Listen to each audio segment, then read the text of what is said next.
There are numerous characters in Naruto whose lives have been marred by tragedy.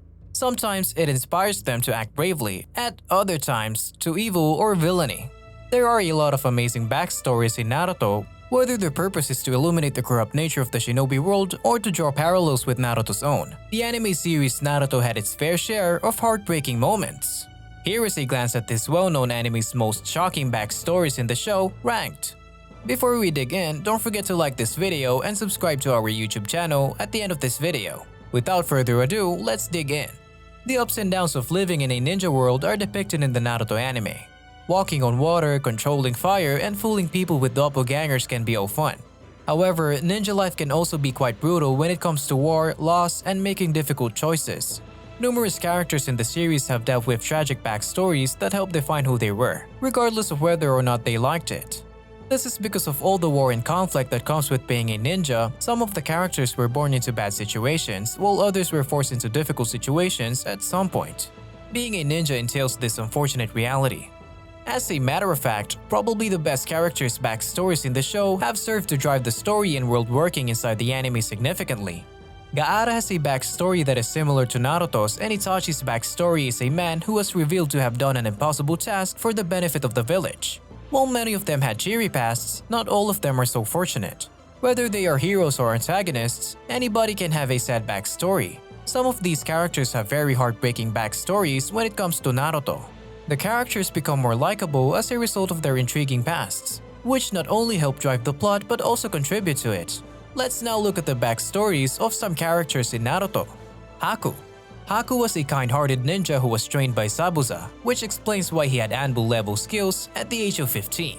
He belonged to a small village in the Land of Water, and the locals resented anyone who could use Kekkei Genkai. A Kekkei Genkai is a distinct DNA trait that grants special abilities to certain clans and individuals. Haku and his mom could use one such ability called Ice Release. His mother kept her ability a secret from her husband, but when he found out, he organized a horde to kill her and him. Haku was able to kill his father and the gang, but his mother died. Zabuza was the one who rescued him from the streets, leaving him an orphan. Kakashi Hatake. Kakashi endures more difficulties than many of the story's villains, but he remains resilient. So it was a shock when it was uncovered that previously, Kakashi was actually a cold ninja who righteously stuck to the rules and principles given to him. Indeed, even the most basic facts about Kakashi's experience growing up are horrible. He's been a child soldier since he was 5 years of age, and has been engaged in devastating battles for his whole life. Because of his mistake of not sticking to the rules and trying to save his comrades, his father Sakumo was shunned by the village. As a result, Sakumo committed suicide, leaving Kakashi as an orphan. Obito, his teammate, is said to die during a mission, a tragedy for which he feels responsible. In order to stop the three tails that were implanted in her from going on the rampage, he is then actually forced to kill his other teammate, Rin. His Jonin teacher Minato was destroyed by a villain who turned out to be his former teammate. It's astonishing that Kakashi isn't just functional but appears to be cheerful all through the greater part of the series. However, his laid-back attitude doesn't indicate genuine healing, but more of a coping mechanism. Nagato. The tragic background of Nagato propels this character towards vengeance and self-declaration as God. It all started with Jiraiya's flashback in which he showed fans how he trained Konan, Yahiko, and a young Nagato. His character is full of tragedy as he loses his parents as a young child and later loses his best friend Yahiko on his own kunai. However, this actually awakened the beginning of Nagato's rage and the path it set him on. Nagato's backstory was a perfect reflection of the corruptness of the shinobi world and how one distraught with pain wishes to make others feel the same. However, in the end, Naruto was able to assist him and enable this antagonist of Naruto to find redemption, Itachi Uchiha. Not only Sasuke but a number of viewers were shaken when it was revealed that Itachi, one of Naruto's best characters, wasn't really the bad guy and had to choose to kill his clan to save the rest of the village. Itachi's task was bloody and horrendous. At first, his character appeared to be a cold and calculating man. Sasuke's backstory gave the impression that he was a borderline sociopath who had no empathy for others. But the actual truth of the matter was that he didn't want to get too close, and even his parents tell Itachi he is too soft before he kills them. Itachi's story is complex and thought-provoking, and also one of the most memorable backstories. Hashirama and Madara. Hashirama and Madara's shared backstory helped give background to the Hidden Leaf and the beginning of the animosity the Uchiha had always shown towards the rest of the village. Even though this relationship did not start the vicious cycle of hatred, it is one of the earliest examples and demonstrates that not even the Hidden Leaf could begin without it. In addition to Naruto and Sasuke, these are the only other incarnation of Asura and Indra that are mentioned in Naruto. It's quite fitting that the successors to the ones who have founded the village and in so many other ways tore it apart were the ones who reforged the village into something new and better without hatred or jealousy. Gaara. While many of the backstories in Naruto serves as a parallel to Naruto's, Gaara is the first to be seen. Without actually defeating Gaara, Naruto wins the fight by connecting on a personal level with his opponent. With far more abandonment, Gaara's childhood seems harsher than Naruto's. While Naruto didn't have a family, Gaara had a kin and a dad. However, even they rejected him. The one person Gaara believed to love him at the time tried to kill him in the end. Without anyone willing to save Gaara, his life was one of suffering and hardship. Naruto, on the other hand, at least eventually had individuals come into his life and was able to walk down the right path. Being able to connect with the similarities between them, Naruto was able to reach out his own hand and be the first person to help Gaara. Sasuke. Sasuke's backstory is not revealed until the end of part 1 in his battle against Naruto.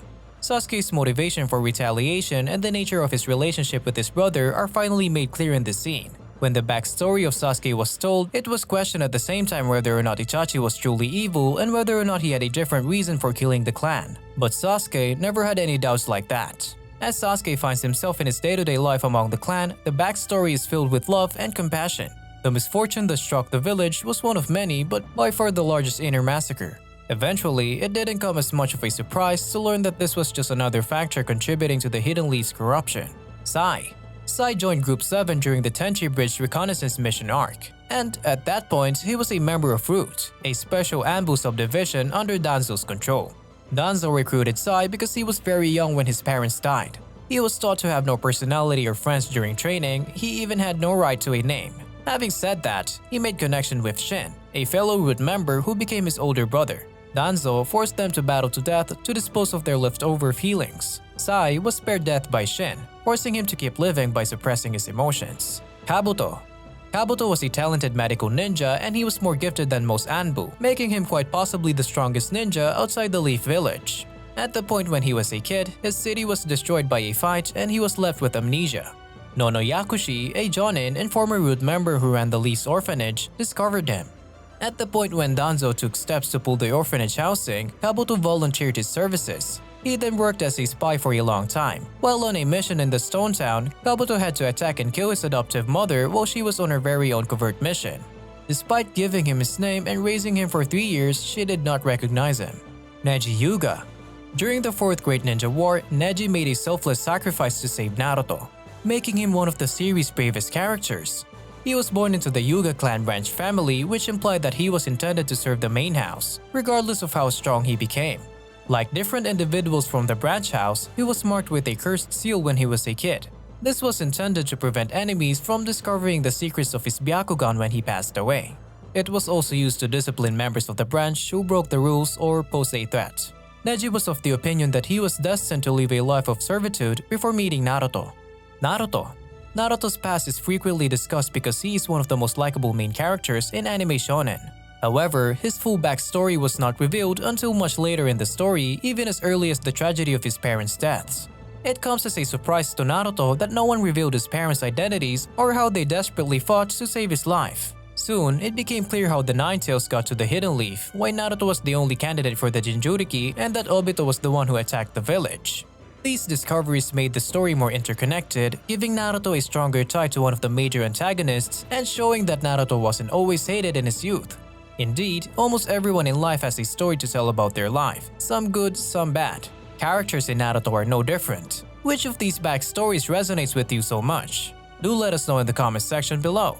You can also watch our YouTube videos on 10 hidden messages Masashi Kishimoto stashed in Naruto. Thank you for watching.